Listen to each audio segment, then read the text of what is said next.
This video is brought to you by Patreon provider Able. 1, 2, 3, 4, 5, 6, 7. Maximum brightness. All right, let's go for it.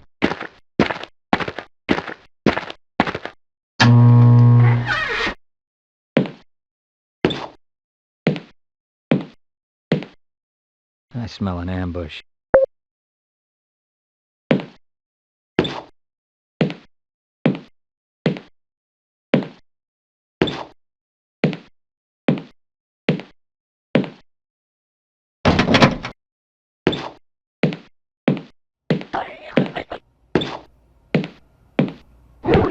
Did you hear something?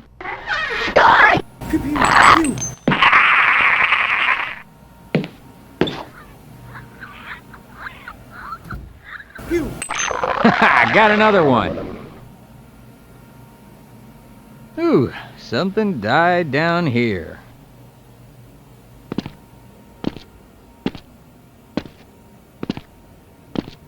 I would really like a cold one right now.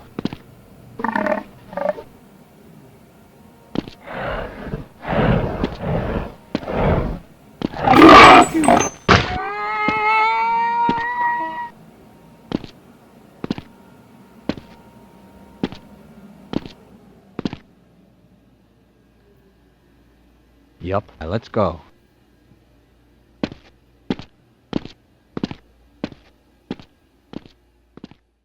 Hello and welcome.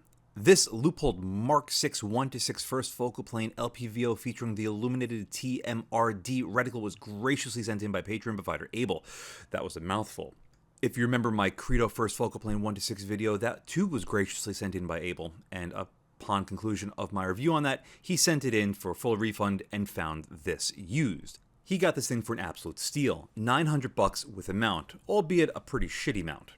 Anyway, what we have is a first focal plane, illuminated LPVO, as you can see, with 7 brightness settings. All 7 brightness settings are visible to the naked eye, so if you are planning on running this with night vision, it might actually be a little bit too bright. However, on its 7th and maximum brightness setting, it is absolutely incredibly bright, probably on par with the Gen 3 Razor. However, I think it's only like 76 hours with a battery life at full.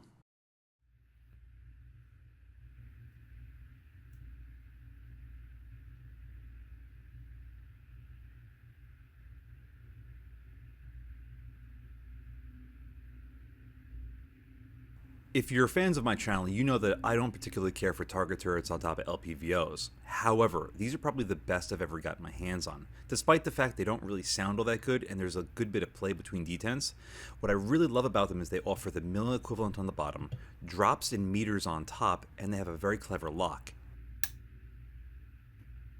It's a little hard to see. It's as good as I'm going to be able to get this at 6x here at 41 yards. But it looks like the reticle lines up to the target very, very, very nicely. So I'm very happy with that. Maximum illumination, even down here, is very bright. I love how all 7 brightness settings are usable. All right, so let's get cracking.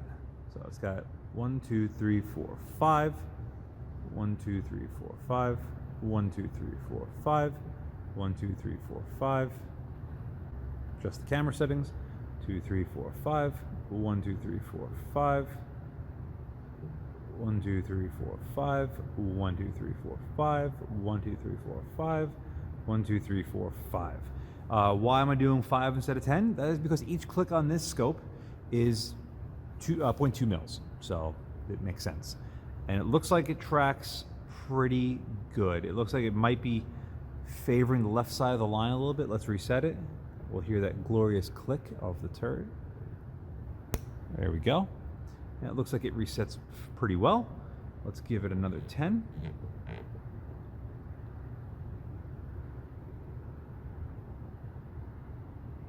Yeah, it looks like it might be favoring left just a touch. 1, 2, 3, 4, 5. 1, 2, 3, 4, 5. 1, 2, 3, 4, 5. And that's all she wrote. And it resets good. All right, pretty good. So it tracks well enough, and so far it looks pretty impressive. I love how little the scope body you see. The reticle at 1x here is a little small, but the crosshairs line you up pretty well with the center. As far as how much shift you have with the power lines, there's almost none. It's very impressive. But the outer edge of the image does appear soft sometimes, and you're going to notice that as this video progresses. Illumination, as you've already seen, is very bright, but I believe the maximum brightness, at maximum brightness, the battery life's only like 70-something hours. It's not a lot. You do have a quick release open door for the battery compartment, so you could swap the batteries out quickly enough. And I guess they figured if you're spending upwards of $2,000 on an LPVO, what's a couple of dollars on a battery every once in a while. Image quality, however, with the exception of the slight softness in the corners, is sensational. And the amount of light that this thing lets through is incredible. 34mm tube LPVO is the way to go if you're trying to maximize overall brightness and usability. And as LEUPOLD proved here with this scope, you're not even adding that much weight because it's only 17.6 ounces, which is rather impressive all things considered. One thing this thing absolutely needs is a throw lever. Before I forget to mention it again, the splines on the outside are very aggressive. They're good to purchase, but it's just a little bit awkward to try to grab it and spin it. A throw lever is absolutely mandatory. And there it is, folks. An absolutely incredible image. The sharpness, the resolution, the clarity, the colors, everything about this is probably... No, not probably. It is the best 1:6 first focal plane we've seen so far, period. Very little to no chromatic aberration. The brightness levels through this thing is phenomenal. You don't lose anything in the shadows with those windows below that cock loft. It is fantastic. I think it's actually better at 6x than it is at 1x as far as the overall image. And at 1x, it's damn near perfect. So that's saying something. We might as well push it back to 800 yards because why the hell not? The only thing you're going to notice is a massive amount of miraging because it was clearly extremely cold outside and warm in my apartment. So that hot and cold air mix just creates massive amounts of turbulence. But it's still a phenomenal image. 30 yards at 6x is still clear enough, and 800 and beyond is just fantastic. Moving to a much darker environment with a maximum illumination, you can see it bleeds back a little bit, but nowhere near as poorly as the SIG 6T first focal plane that we just saw. That was absolutely atrocious. So if you choose to run this with much brighter illumination in a darker environment, you'll at least still be able to look through the damn optic, as opposed to the 6T, you couldn't see anything. Now, I know this isn't the most ideal environment to showcase how much light it lets in during low light environments like now, but if you were using this in an environment like this, you can clearly use it to its maximum potential. This thing is just incredible with how bright it is, whether it's dark like this or on a bright sunny day. In fact, if you're using this on a bright sunny day, odds are you're probably going to have to wear a pair of sunglasses because it lets that much light in. Everything so far is shaping up to having this be the best first focal plane LPVO so far ever that I've reviewed. And I would hope so for the price. The price on this thing was above $2,000 at one point. But now you can buy this from LaRue with an SPR mount for about $2,000. And that makes it quite compelling considering those mounts are a couple $100. So this would put this at around the $1,600-$1,700 mark, which might not be all that bad if you're considering already looking at a $1,500-$1,600 optic. You're right there. So it's not that far off of an option. So real quick, there's a couple things I want to discuss. Just like we looked at the power lines earlier, there's very little distortion to the image and what we're seeing in real life. But also take a look at the targets. Look at the color of the targets. Despite how much light this optic is still letting in, while we look at the targets through the optic, you can clearly see they're slightly off-white. They're eggshell. When I move my hand, look at the target all the way to the far left at 9 o'clock. It's a little bit brighter, it's a little bit harder to see.